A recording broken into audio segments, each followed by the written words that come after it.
By now, I'm sure you figured out that we're approaching the Zohar not from the outside, the way historians and religious studies prophesy it, but how the Zohar sees itself, on its terms.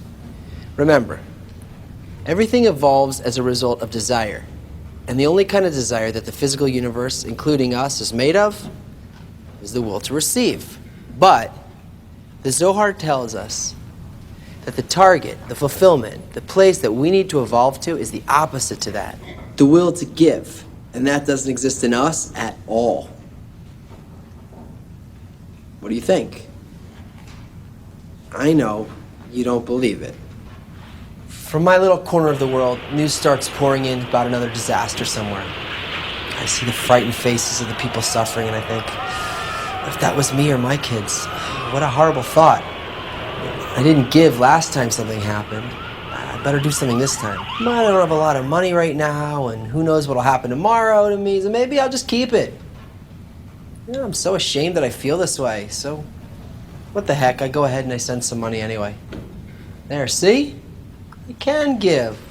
I do feel a connection to others. Look, in this world there are desires, and there's their physical manifestations, actions.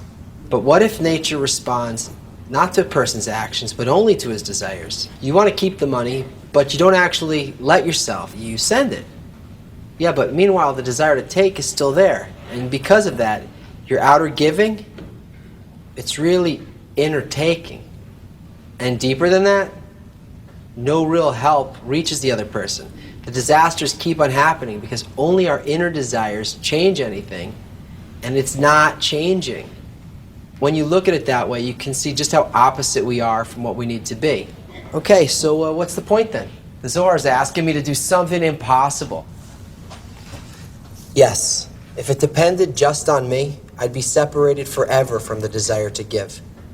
If it weren't for one thing, the law of equivalence of form.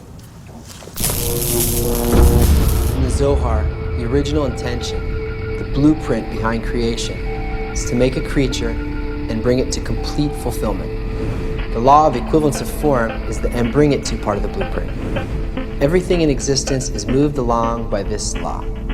On the inanimate level, it looks like the principle of entropy.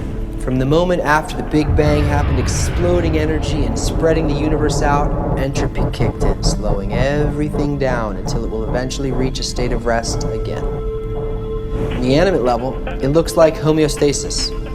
The pressure within living things to adapt to their surroundings. But even after things are guided into balance in the physical world, it's still just a balance. They still stay essentially what they were, and they're still separate things. It's not like that on the higher dimension of unity, where we experience the ultimate influence of this law. Equivalence of form is how we move in the causal forces, where there's no time and space. Something is separate from me only because my inner qualities differ from it. We enter a spiritual place by attaining the same quality it has. If it wants something and I don't, we're worlds apart. If I want something and it does too, well, now we're getting closer.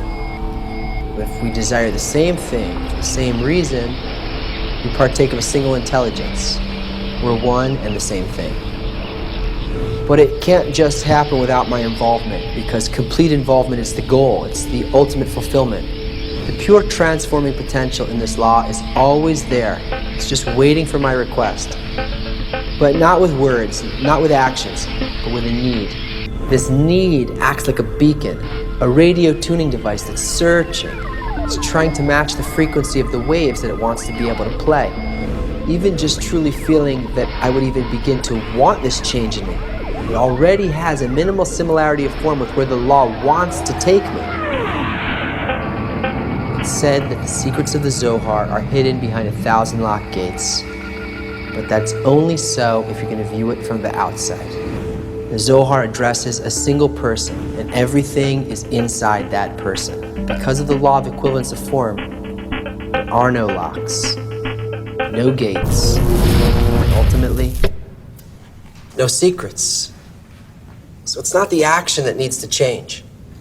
It's the intention behind the action. The Zohar does give us a method of inverting our intention and working above the will to receive. It's called the work in 3 lines, but you're not ready to hear about that yet? What you do need to know right now is a little of what the spiritual is and how good it is. You're not alone in this. Equivalence of form is nature's guarantee that once you've got the right goal and you start lifting the veil on your intentions, on your real intentions, it will begin to carry you and perform all the changes that you truly desire to make. If you don't want that, you'll get more out of eating the Zohar than you will out of reading it. Wait, hold on. There's a little homework assignment. So for the next day, try to stop looking at what you're doing and see if you can catch who you're doing it for.